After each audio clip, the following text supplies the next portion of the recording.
comment organises-tu ton lifestyle pour pouvoir atteindre tes objectifs?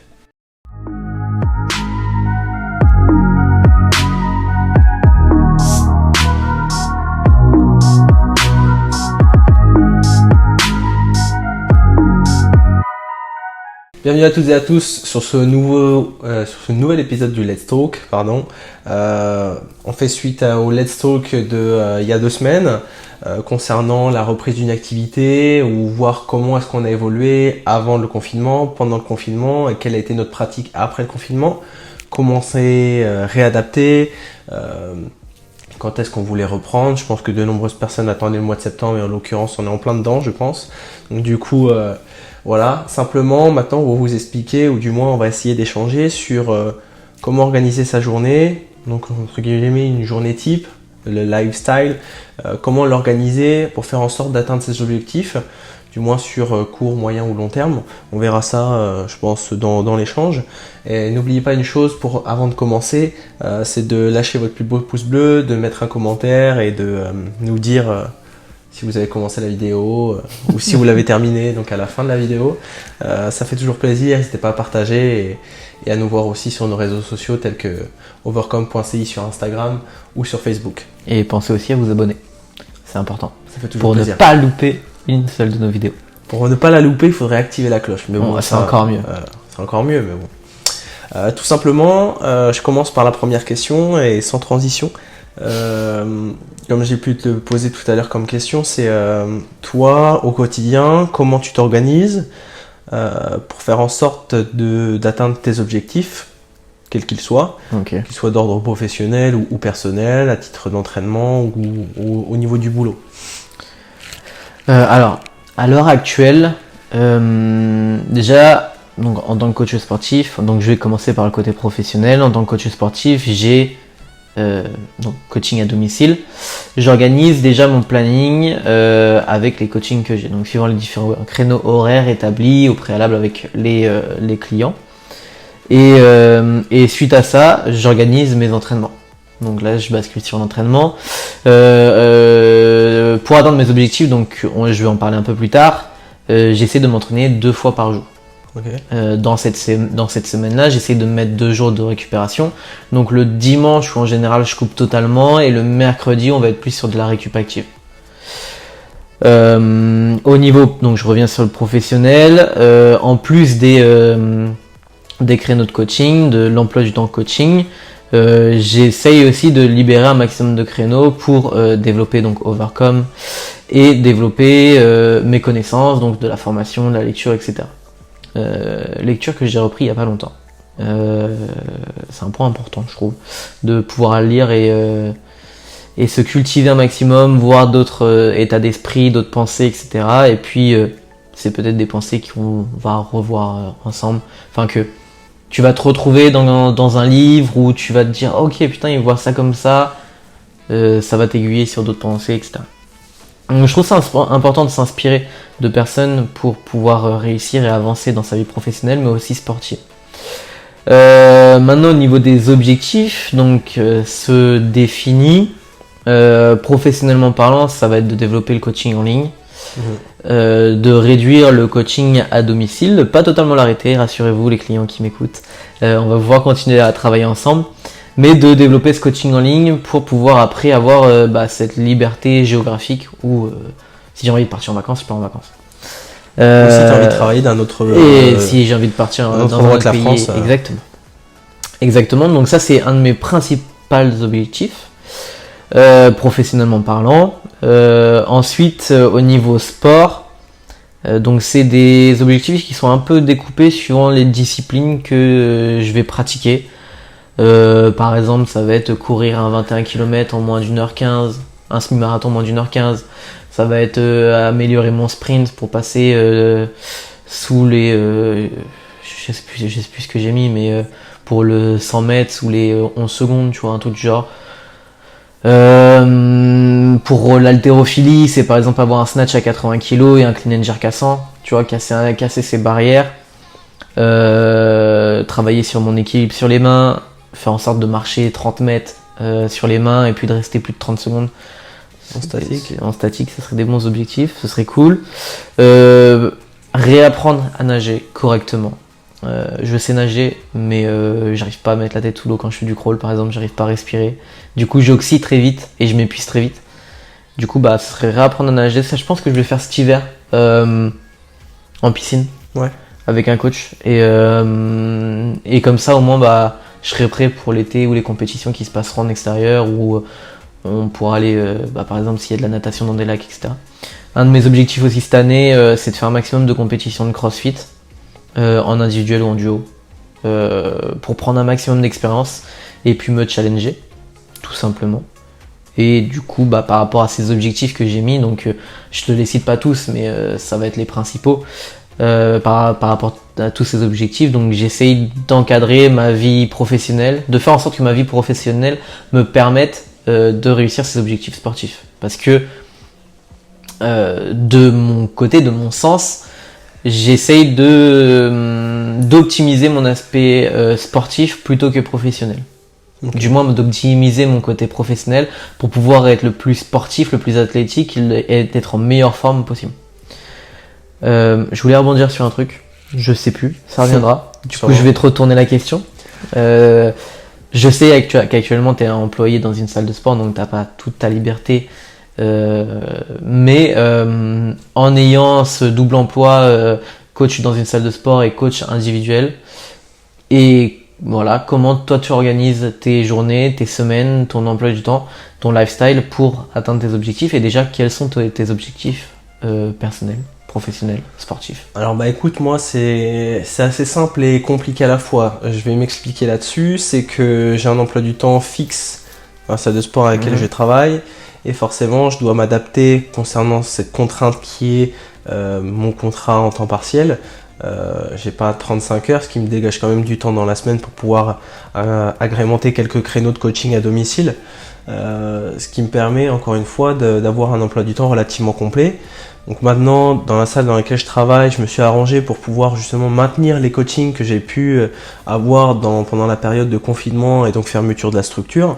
Donc maintenant je me suis organisé de sorte à ce que je puisse aller à la salle sur mes heures de pause, que ce soit avant d'aller bosser ou même après d'aller bosser.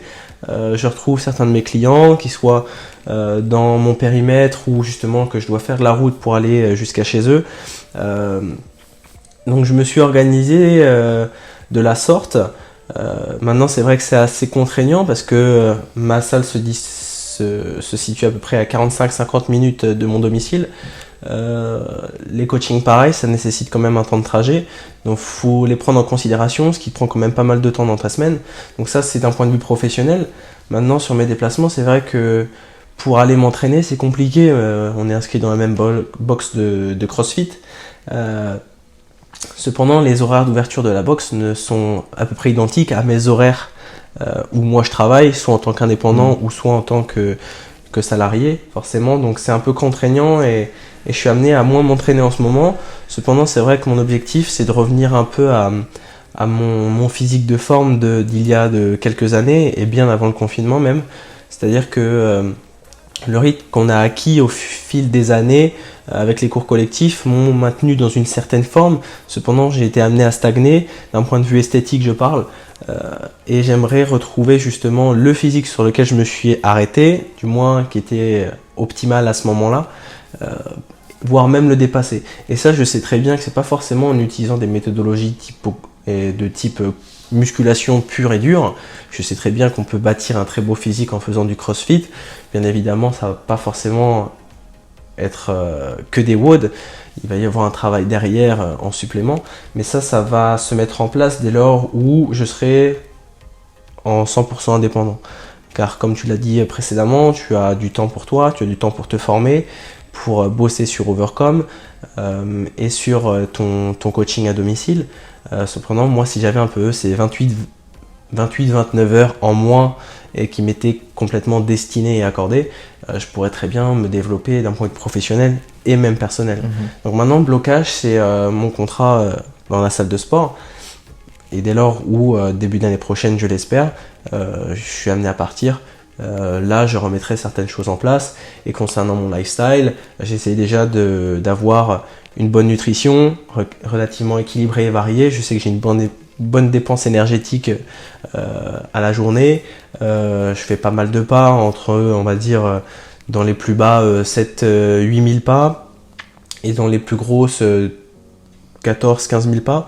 Donc, et ça, tout ça grâce à l'Apple Watch, bien évidemment, qui est un bon indicateur et qui me permet de savoir où est-ce que j'en suis. Et bien évidemment, la nutrition, voilà, j'adapte. Et sinon, mon sommeil, j'ai mon téléphone sur lequel il me dit que pour pouvoir atteindre ma quantité de sommeil chaque soir, c'est que je dois me coucher à peu près vers 23h30 pour me réveiller à 7h30 et avoir mes 8 heures de sommeil, chose que je me suis fixée et que je tiens encore à l'heure actuelle. Donc ça me permet d'avoir des très longues journées sans pour autant être très fatigué d'un point de vue musculaire ou psychologique. Une fatigue psychologique. Donc là, pour l'instant, je gère bien mon lifestyle. Cependant, c'est vrai que allier ton statut de salarié à indépendant, c'est vrai que c'est compliqué et des fois tu peux te perdre un petit peu, mais c'est à toi de t'en remettre un petit peu dedans et te mettre un coup de pied aux fesses pour te dire, voilà, tu as 2 activités. À un moment donné, tu dois faire preuve d'initiative parce que et rechercher des solutions parce que c'est ton business. Et de l'autre, t'es un cran dessous, donc du coup t'attends certaines directives et il faut faire attention de pas se faire avoir et de mélanger ces 2 statuts-là. C'est en tant qu'indépendant et chef d'entreprise et l'autre en tant que salarié où tu as complètement des tâches différentes et faut pas se mélanger. Il faut quand même garder la tête sur les épaules pour pouvoir gérer ça. Et sinon, mes entraînements pour l'instant se contentent uniquement à mes cours de fitness que je peux donner et quelques coachings sur lesquels j'accompagne certains clients. Donc sinon voilà, ma routine, on va dire, typique sur une journée, c'est que je me lève, soit j'ai un coaching, soit je pars directement, donc je me lève le matin, je mange, je vais au boulot, j'ai une pause le midi qui soit me permet de me reposer, soit d'aller à un coaching. Je reprends l'après-midi, je termine de manière générale entre 20h et 20h30 en moyenne. Ce qui peut me faire enchaîner sur un coaching ou alors je rentre un petit peu plus tôt et je peux potentiellement bosser sur certains de mes coachings qui sont le lendemain. Mais voilà comment s'organise une journée type dans mon agenda de manière hebdomadaire.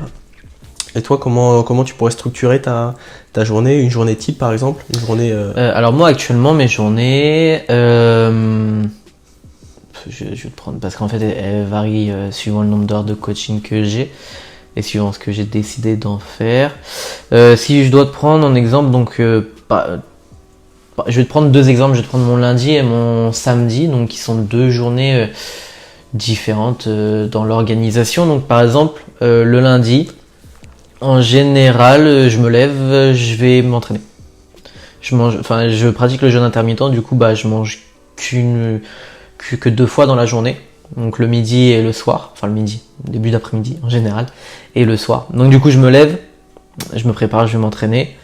Une fois que ma séance est terminée, je rentre. Si j'ai pas de coaching, j'attaque une formation ou travail personnel sur Overcome, etc.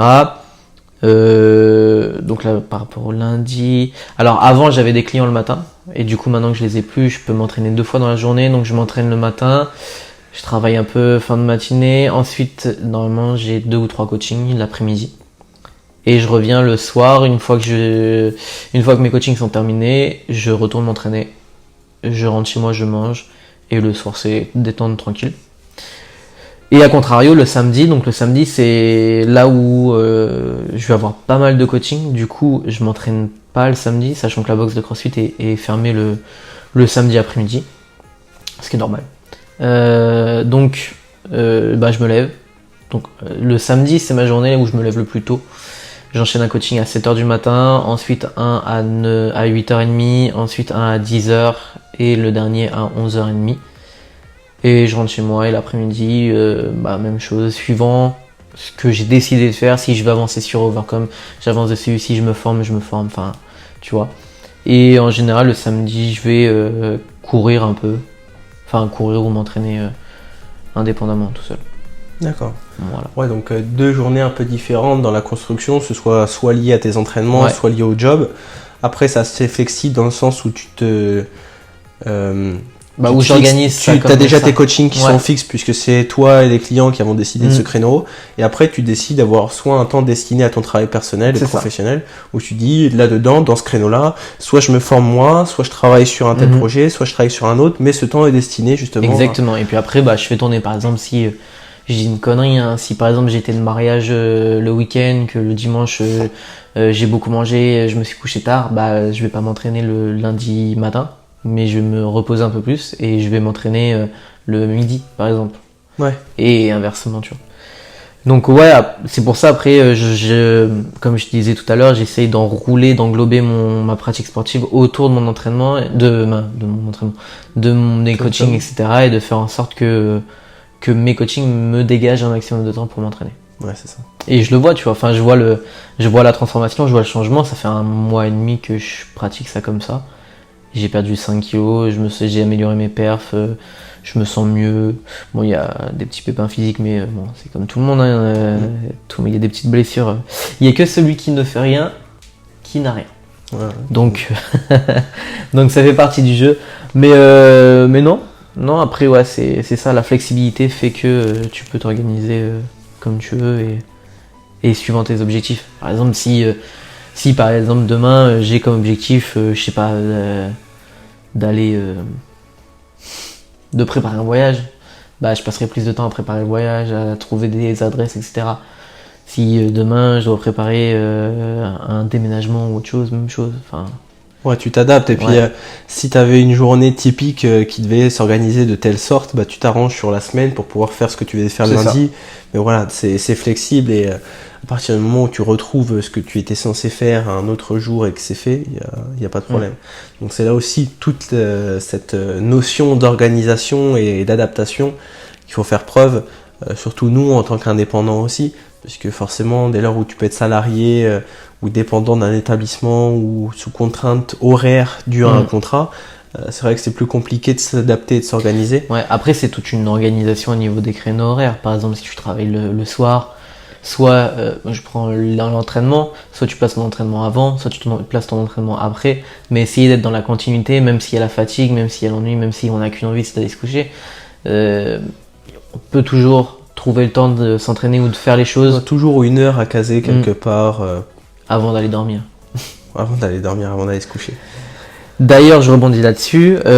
Donc, tu as parlé de la nutrition, tu as parlé du sommeil. Là, on vient de parler un petit peu de créneaux horaires, des horaires, du fait d'être entre guillemets cloisonné dans le salariat, etc., d'avoir des horaires fixes, etc. Toi, c'est quoi les conseils que tu donnerais à une personne suivant ses objectifs pour améliorer son lifestyle et justement les atteindre ses objectifs?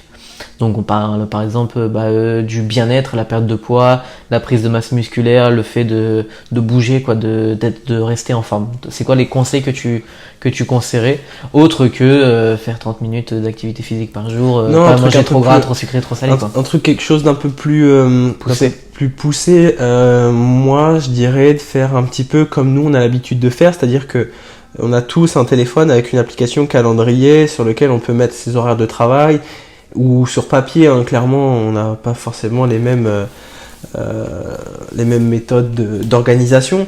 Cependant, on peut toujours trouver, je pense, un calendrier hebdomadaire, que ce soit sur son téléphone ou sur papier, où tu vas bien définir ton temps de travail qui est obligatoire, puisque c'est quelque chose qui te ramène quand même de l'argent à la fin du mois. Mais bon, voilà, tous ces espaces-là, en fait, ils sont dédiés à ton travail. Tu mets ça d'une couleur. Et ensuite, ce qu'il faudrait potentiellement faire, c'est aussi lié à tes objectifs physiques et esthétiques, c'est surtout tes créneaux libres. Sur quel créneau, après avoir expérimenté par exemple le matin, sur la pause du midi ou sur l'après-midi, tout dépend des horaires encore une fois, de se dire sur quel créneau est-ce que je me sens mieux, sur quel créneau je suis le plus productif, je suis le plus investi dans ma séance, là où j'ai un meilleur ressenti, où j'ai plus d'énergie. Donc par expérimentation, peut-être une semaine de test. Et si c'est le matin, dans ce cas-là, on se définit tous les créneaux du matin sur lesquels on veut s'entraîner, soit le midi ou soit le soir, hein, ça à vous de choisir. Et une fois que justement ça s'est défini, garder quelque chose de fixe pour pouvoir le garder sur le long terme. Après, c'est d'avoir du contenu lors de ces séances de qualité, une programmation destinée à atteindre ses objectifs et une programmation complète et adapté selon la demande. Et dans ce cas-là, vaut mieux se tourner vers des professionnels qui sont qualifiés pour. Et ensuite, ça va être soit lié à l'alimentation, donc la nutrition. Quand je dis la nutrition, c'est la bouffe, c'est aussi l'hydratation. Il va y avoir aussi le sommeil.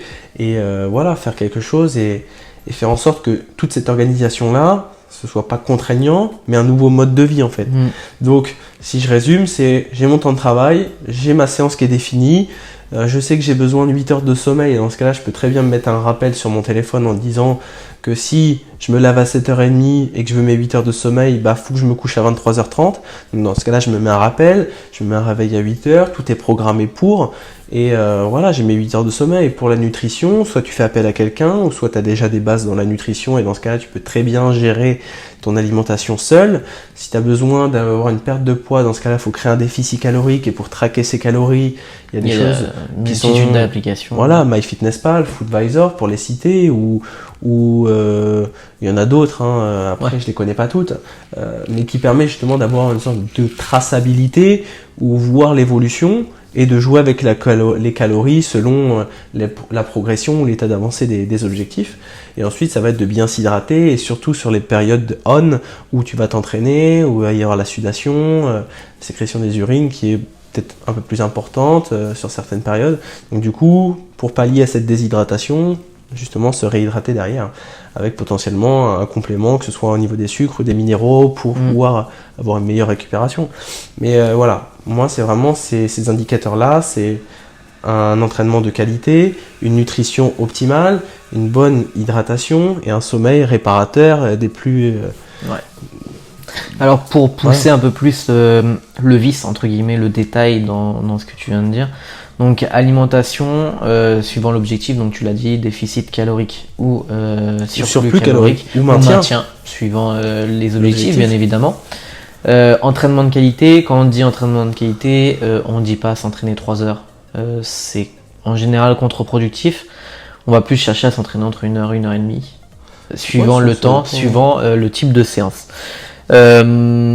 Ensuite, donc au niveau du sommeil, il faut savoir que il y a des cycles de sommeil. Donc c'est en règle générale 90 minutes. Alors quand on dit 8 heures, c'est oui et non. 8 heures, ça correspond à 5 cycles et demi. Du coup, ça veut dire que si tu fais 8 heures pile, tu coupes un cycle. Donc ça veut dire que tu vas arriver en pleine phase profonde. Donc tu vas sortir ton corps d'un état de, entre guillemets, léthargie, tu vois, de détente totale. Donc le must, suivant le temps, etc., sachant que plus on vieillit, moins on dort. Ouais, c'est ça, et même plus on est jeune, plus on a besoin de dormir.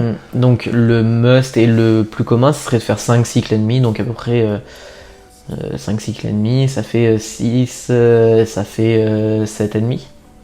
Ouais, 7h30. 7h30, à peu près de sommeil. Bien évidemment, encore suivant le temps qu'on a et la capacité qu'on a à récupérer ou non. Si on a besoin de dormir plus, on dort plus. Si on a besoin de dormir moins, on dort moins. Il y a des personnes qui, avec des nuits de 5 heures, de 6 heures, vont pouvoir enquiller leur journée tranquillement. Il y a ça. Donc ça, c'est important de pouvoir le gérer aussi et de comprendre aussi son sommeil. Il y a des phases de sommeil différentes. On a le sommeil léger, sommeil profond. Paradoxal. On a des phases de réveil durant la nuit, ce qui est tout à fait normal. Parce qu'on n'a pas une phase de sommeil profond d'1 heure, par exemple. On a plusieurs phases de sommeil paradoxal et de sommeil profond.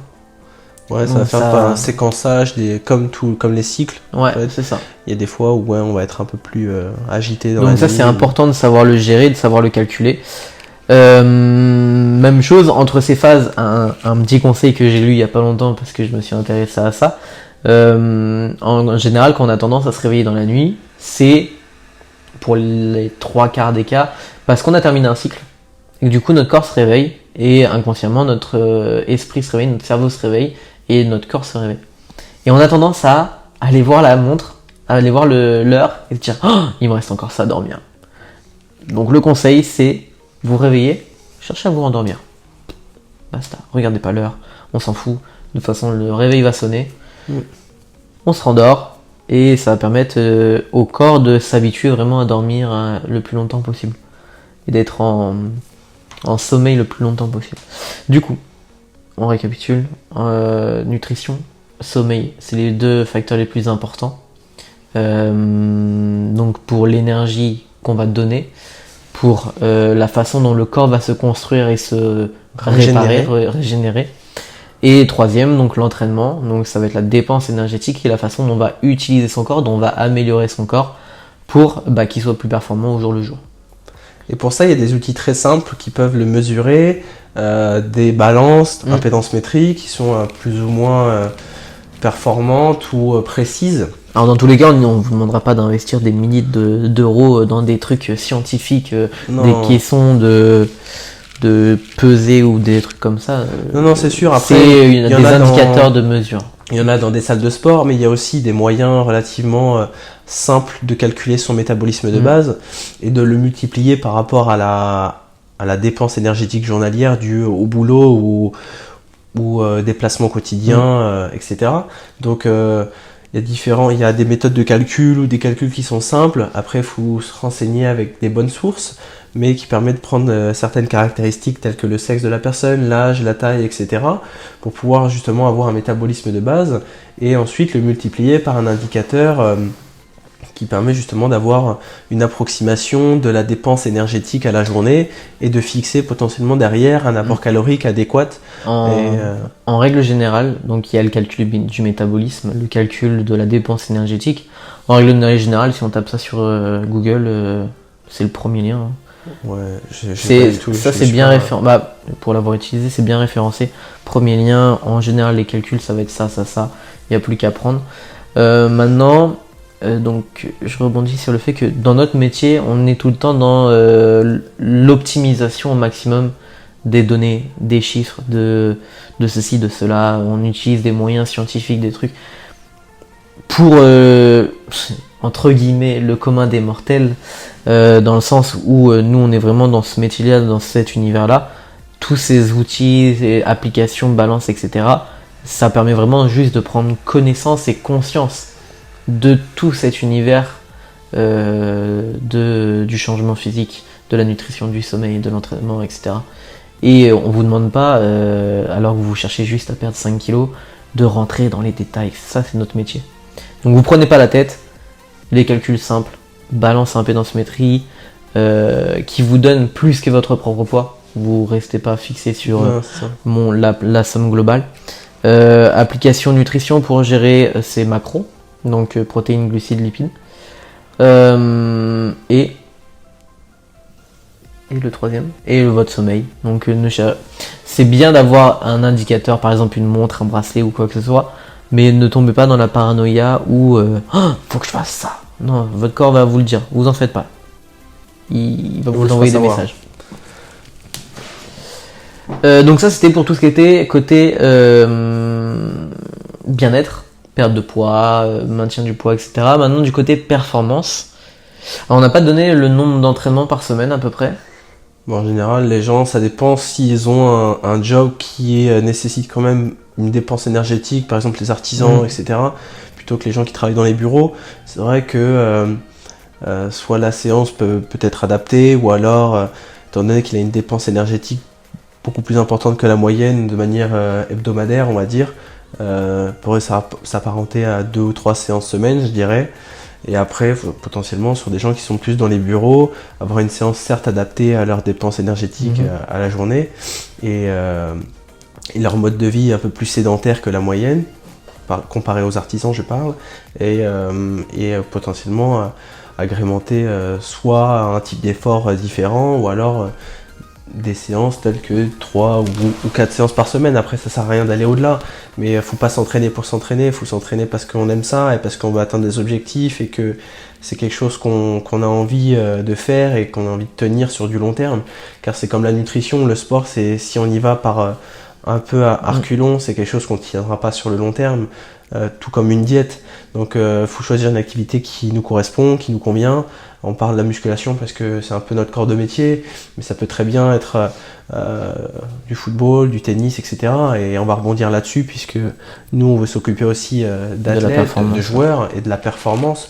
Donc si vous êtes reconnu un petit peu dans ce panel, du moins ce profil de personnes qui souhaitent simplement reprendre une activité physique afin d'obtenir leurs objectifs tout en respectant un mode de vie optimisé, si on peut dire ça comme ça, lié au sommeil, l'alimentation et l'entraînement optimal, prenez tous ces conseils, crapillez, faites-vous un programme, faites-vous un calendrier sur lequel voilà, vous allez mettre tout ça en place. Alors peut-être que vous pouvez mettre ça petit à petit, pas forcément tout d'un coup, car ça fait un changement relativement drastique, mais simplement se dire, là j'ai mes périodes de travail, maintenant je vais essayer de mettre ma nutrition.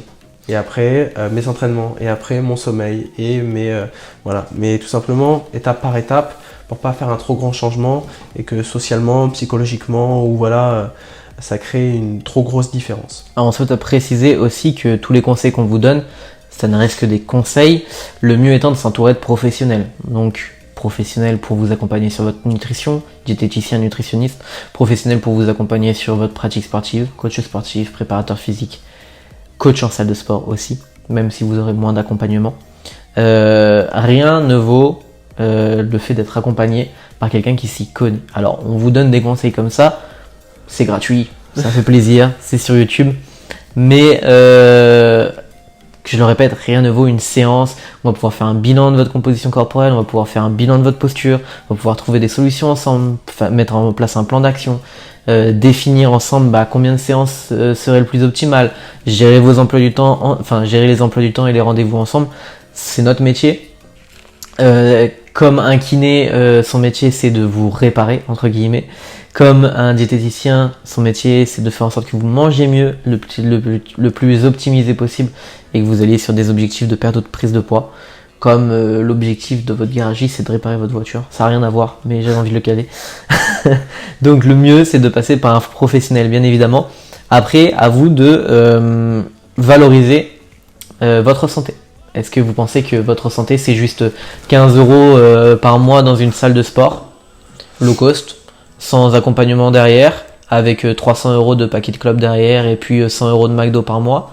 Ou est-ce que cet argent vous préférez le donner à un autre professionnel qui va vous accompagner, vous suivre et vous aider vraiment à changer et à vivre plus longtemps en soi, parce que on fait du sport, on mange mieux pour vivre plus longtemps et profiter un maximum de cette vie qu'on nous a donnée et de nos proches. On part tous d'un capital santé, soit vous faites des choses pour faire en sorte de l'augmenter, soit vous vous détruisez un petit peu en utilisant un petit peu un agent destructeur tel que la cigarette, l'alcool ou consommation de stupéfiants. On en discutera aussi de ça. Ou alors, pourquoi pas mettre des choses en place telles que améliorer son hygiène de vie par un sommeil réparateur, l'hydratation, la nutrition et une activité physique. Et dans ce cas-là, voilà, c'est ça qui joue. Donc c'est à vous, est-ce que vous préférez investir dans l'augmentation du capital santé ou dans quelque chose qui sera néfaste et qui, sur le long terme, vous fera redescendre et mettre peut-être un pied dans la tombe? Je voudrais pas finir sur une pointe négative comme ça. On va pas finir parce qu'on va relancer avec la performance, mais c'est vrai que ingérer des trucs nocifs pour son corps, ça peut que apporter de la maladie et des problèmes. Un corps en bonne santé, ça peut que vous apporter du bien-être et du bonheur. Donc voilà, on va couper pour le bien-être, wellness du coup. On va continuer un petit peu sur la performance. Pour les joueurs qui ont certainement plus d'ambition concernant leur qualité physique dédiée à performer dans leur discipline. Et dans ce cas-là, ça nécessite non seulement, entre guillemets, les bases qu'on a établies au préalable, donc précédemment, mais pour pouvoir aller plus loin, d'autres petits tips ou conseils qu'on pourrait donner pour pouvoir performer ou aller plus loin. Donc rapidement, si vous étiez surtout sur le côté wellness, merci à vous de nous avoir écoutés jusque-là. On va parler beaucoup performance après, donc si vous voulez quitter la vidéo et le podcast, il n'y a aucun problème. Si vous voulez aller jusqu'au bout parce que ça vous intéresse, c'est très bien. N'oubliez pas de vous abonner, de mettre un petit like, un petit commentaire sur ce que vous avez pensé. Et on se dit à dans 2 semaines pour un autre topic, un autre sujet. Et puis on va pouvoir poursuivre avec la performance. Ce n'est pas une deuxième vidéo, ce n'est pas un deuxième podcast. On va juste aller chercher un peu plus loin, un peu plus de détails. Maintenant, Je te fais... 15h19, on a un peu de temps quand même. Oh, 10 minutes. Ah, tu parles, pardon, vas-y. Dans 10 minutes, Sinon, moi- on coupe là maintenant. Non, sinon moi dans 10 minutes je dois y aller, après ça dépend si tu voulais faire un Bah truc. vas-y, on va faire bref. Pour la performance, on va repartir sur les mêmes bases que le wellness. Donc nutrition santé, ça doit être optimisé de sorte à ce que vous soyez le plus performant possible. Donc par exemple, la veille d'un match, on dort pas 2 heures et on boit pas de l'alcool et on va pas manger McDo. Ça paraît logique, mais on voit beaucoup de jeunes qui souhaitent percer dans leur sport et qui font de la merde de ce côté-là. Donc de la discipline et de la régularité, c'est deux choses qui sont importantes au niveau de la nutrition, au niveau du sommeil. Au niveau des entraînements, maintenant, comment on va gérer ces entraînements? Il faut savoir que pratiquer votre sport seul ne vous fera pas devenir professionnel. C'est clair et net. Il faut forcément agrémenter par d'autres choses, par du spécifique, par de la musculation, par du travail technique, par ceci, cela. Il y a plein de choses et de variations à tenir en compte. Si vous ne faites que 1 ou 2 heures d'entraînement par semaine, parce que vous êtes dans un club amateur, parce qu'il n'y a que 2 entraînements par semaine, parce que voilà, ça va être compliqué d'aller chercher ce rêve j'allais dire ce rêve bleu, ce rêve de performer, performance de jouer au niveau. et quoi. de jouer au niveau. Donc, dans le même principe que pour le wellness tout à l'heure, pour le bien-être, entourez-vous de professionnels qui pourront vous accompagner, qui pourront vous pousser un peu plus loin, qui pourront faire en sorte que vous dépassiez chaque step, que vous alliez un peu plus haut à chaque fois, et qui pourraient peut-être potentiellement vous mettre en contact avec d'autres professionnels, des recruteurs, vous mettre en relation avec des organisateurs de détection par exemple, ou des drafts ou des trucs comme ça, enfin de sorte à vous entourer le plus possible et à vous accompagner. Sachez que devenir professionnel, passer la vingtaine, c'est compliqué. C'est très compliqué de rentrer dans un centre de formation, de se faire détecter par un club. Donc les efforts se font relativement tôt. Ça se fait relativement tôt et dans quasiment tous les sports. C'est adolescence en général. Il faut savoir qu'il y a aussi beaucoup de gens qui tentent leur chance, que ce soit en France ou même en Europe. On parle du football là, à l'heure actuelle, mais c'est un sport très pratiqué en Europe où on a sûrement les meilleures ligues de football, contrairement à dans d'autres continents. Et c'est pour ça que la concurrence est très rude et très difficile, et que les joueurs qui n'ont pas forcément réussi en Europe s'en vont dans d'autres championnats tels que en Amérique du Nord, en Amérique du Sud ou en Asie, etc. C'est pas du tout le même jeu, le même état d'esprit, mais bon, on va pas s'éterniser là-dessus, mais la concurrence est rude selon le sport, et donc c'est pour ça qu'il faut se donner les moyens financiers, physiques, etc. et qu'il faut pas en démordre, il faut vraiment aller jusqu'au bout, et les résultats prennent certes du temps, mais c'est pour ça qu'il faut s'y prendre en amont et en avance. Donc voilà, comme dit un très bon youtubeur, Tristan de Feuillet-Vang, practice makes perfect. Donc la répétition amène la notion, et c'est la raison pour laquelle dès lors où on est un athlète et qu'on veut se spécifier ou du moins se développer sur une qualité physique, il va falloir répéter, même si c'est redondant et un peu chiant. C'est justement la répétition qui va vous amener justement à performer d'un point de vue technique ou même concernant les performances. Donc je sais pas si tu as quelque chose à rajouter là-dessus. Alors concrètement, qu'est-ce qu'on doit faire dans la semaine, comment on doit organiser un petit peu ces entraînements? Comme tu disais tout à l'heure, c'est du général et du spécifique, avec un volume d'entraînement qui augmente progressivement. Donc très concrètement, par exemple, si vous avez 2 entraînements semaine dans votre sport, complémenté avec 2 ou 3 séances de musculation, de travail sur votre vitesse, de travail sur votre puissance, de développement de charge, etc. Travailler votre mobilité, travailler votre souplesse, c'est 2 facteurs qui sont très souvent négligés dans les sports collectifs et qui sont vachement importants quand on voit le nombre de blessures. Et puis entourez-vous le plus possible. Prenez par exemple 1 à 2 séances avec un coach qui va pouvoir vous accompagner, vous guider, vous corriger et vous aider à avoir toutes ces notions. Ouais. On va conclure cela parce que Quentin me fait de l'œil depuis tout à l'heure pour qu'on coupe et parce qu'il doit y aller. Donc encore une fois, on le répète, soyez accompagnés, mangez bien, dormez bien, bougez bien, fréquemment, régulièrement. Entourez-vous, hyper important de bien s'entourer, d'avoir un bon relationnel avec les gens autour de vous et d'être accompagné. On parle de l'athlète, on a des programmations à vendre, on fait du coaching en ligne aussi si vous voulez être accompagné. On a quelques relations aussi qui peuvent être jouées au niveau des détections, etc. Donc si jamais vous êtes intéressé par tout ça, n'hésitez pas à nous contacter, Overcome, sur Instagram, en commentaire, sur YouTube. Mettez un petit like, un petit commentaire, abonnez-vous si jamais cette vidéo vous a intéressé, si jamais vous voulez en savoir plus et nous découvrir un peu plus. La semaine prochaine, la semaine prochaine, vous aurez un Overcome Training. Dans 2 semaines, on va reparler d'un autre sujet. Je pense qu'on parlera de la cigarette, de l'alcool et de la nutrition un peu plus en détail. Enfin, de nos expériences. On a déjà fait une vidéo nutrition sur notre chaîne YouTube que vous pouvez aller checker. Et on se dit à la semaine prochaine. À la semaine prochaine. Ciao. Ciao.